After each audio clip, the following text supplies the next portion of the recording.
Bonjour et bienvenue à tous, je suis ravi de vous présenter ce salon Materials and Lights, première journée, mardi 8 septembre. On a le plaisir d'accueillir sur le plateau Franck Minard. Bonjour Franck. Bonjour. Vous êtes le patron de Franck Minard Studio, vous êtes un architecte et enseignant franco-australien de nombreux prix. Vous enseignez aujourd'hui à Paris après avoir enseigné en Australie et on va voir dans quelques instants, vous nous amenez des concepts et des idées. Mais tout d'abord Franck, est-ce que vous pouvez nous présenter votre studio ? Absolument. Donc bonjour. Le studio aujourd'hui, c'est une bonne question. La difficulté d'un studio, c'est aussi en relation avec la pratique du métier d'architecte. Comme beaucoup de métiers, les contextes, on le sait encore plus maintenant, sont complexes.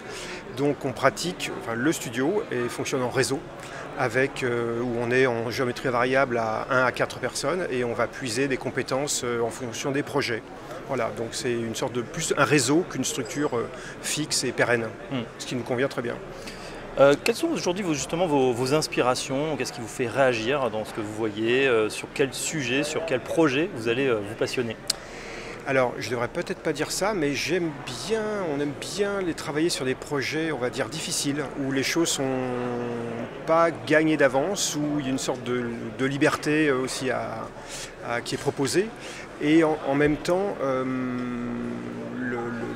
des situations de projet où l'architecte joue un rôle vraiment, fédérateur de compétences, en relation et vraiment aussi à l'écoute avec le maître d'ouvrage, c'est très important. Donc l'entente avec le maître d'ouvrage est importante et aussi comprendre le terroir dans lequel le projet se situe. Voilà. Alors aujourd'hui on est au salon Materials and Light avec beaucoup de matériaux qui sont présentés. Est-ce que vous-même, dans vos travaux récents, vous avez des matériaux de prédilection? Non. Ça dépend de l'inspiration, ça dépend vraiment. C'est pas trop de l'inspiration, c'est justement de bien comprendre le contexte dans lequel on est. Parfois des contextes, on va dire, relativement spartiates. Et en même temps, c'est cette espèce de difficulté intellectuelle qui fait que le projet, on se sent, on va dire, aussi porteur du projet, comme on dit dans les sphères managériales, porteur du projet. Et l'existence même parfois du projet dépend aussi du bon travail de l'architecte. Voilà, il n'y a pas une débauche de moyens, il n'y a pas une débauche de matériaux. Donc les choses sont choisies avec beaucoup de soin par rapport au sens dans lequel, le sens qu'aura tel matériau ou tel luminaire par exemple dans un espace. Alors justement Franck Minard, on va regarder dans les faits comment vous travaillez avec un exemple très concret. C'est un coffee shop. On est venu vous chercher, je crois, pour créer un nouveau lieu, puisque c'était une boutique KB Roster en France et à Paris, qui avait déjà un magasin dans le 9e et qui voulait ouvrir un nouvel espace qui est sous contrainte. Expliquez-nous et racontez-nous ce projet. Absolument. Effectivement, le maître d'ouvrage a déjà une enseigne dans le 9e qui fonctionne très très bien, des artisans, on va dire, du café, et qui souhaitent étendre leur pratique, intégrer aussi la torréfaction, la restauration des brunchs, des choses comme ça. Donc une très bonne entente avec des maîtres d'ouvrage qui ont aussi une expérience de l'Australie, qui sont venus me chercher parce que c'est un pays et une culture que je connais bien. Toute la vague des néo-cafés avec la Californie est née là-bas. Et donc c'était une bonne entente à la base, un lieu dans le 11e, rue Amelot, qui était complètement brut, nu, un budget qui était, on va dire, très serré. Alors 250 mètres carrés. 250 mètres carrés et on va dire près de 400 000 € hors cuisine pour être dans l'intimité des chiffres. Donc une tâche difficile.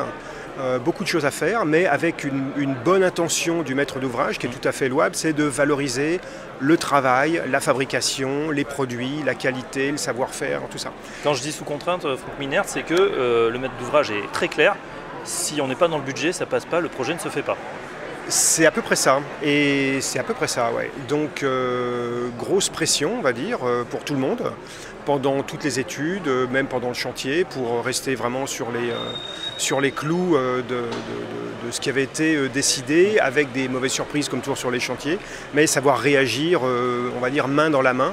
et avec aussi une carte blanche en ce qui concerne le design qui était très appréciable. Ouais, alors c'est sympa et c'est vrai qu'on est complètement à l'opposé de ce qu'on voit dans certaines chaînes de café, où là vraiment on duplique, d'ailleurs on a besoin d'un seul architecte et ensuite on duplique à l'infini. Là il y a déjà un beau concept dans le 9e, ils ont créé un complètement nouveau dans le 11e, ils viennent vous chercher et là comme vous êtes sous contrainte de la contrainte monétaire, vous dites quand on n'a pas l'argent, on travaille sur l'espace. Oui, absolument. C'est à peu près une des rares choses qui soit inaliénable, on va dire, quand même si on déshabille un projet de ses prestations, de ce qu'on d'œuvre, voilà, le travail sur l'organisation spatiale, les vues, enfin tous les classiques, on va dire, de l'architecture, la situation des corps dans l'espace, les perspectives, des choses comme ça.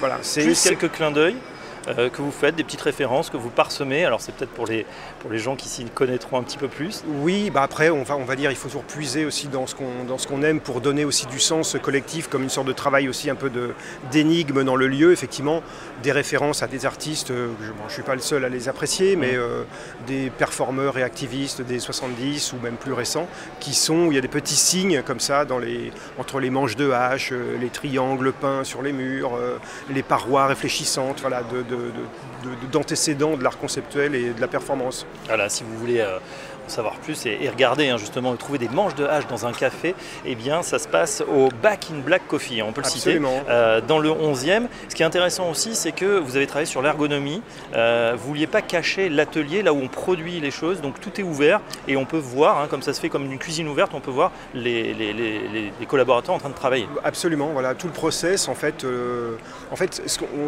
comment dire, la bonne entente aussi avec la maîtrise d'ouvrage, c'est qu'on travaillait aussi de la même manière, c'est-à-dire d'exposer le process de fabrication de leurs produits et le process de fabrication du projet architectural. Ou même le peintre qui est moyennement qualifié va être valorisé parce qu'on va retrouver la trace de son travail sur les murs. Le plaquiste, on va retrouver ses erreurs et la trace sur les murs. Donc chacun a son empreinte littéralement dans le lieu. Voilà. Ouais, alors on verra peut-être les images, mais effectivement on a les plaques de BA13 qui sont encore brutes. Notamment. Voilà, vous avez mis des petites touches comme ça, mais qui font partie finalement des éléments de décoration. Tout à fait. Est-ce que le client était satisfait, Franck Minard? Parce que quand il a vu ça, il a pu se dire quand même, mais le boulot est à moitié fait. Le client, on va dire, était assez troublé au début. Il a fait confiance et puis après il a compris aussi le process. Mais souvent les clients posent la question du manque d'achèvement du lieu. Bon, enfin, au moins ça crée des liens aussi.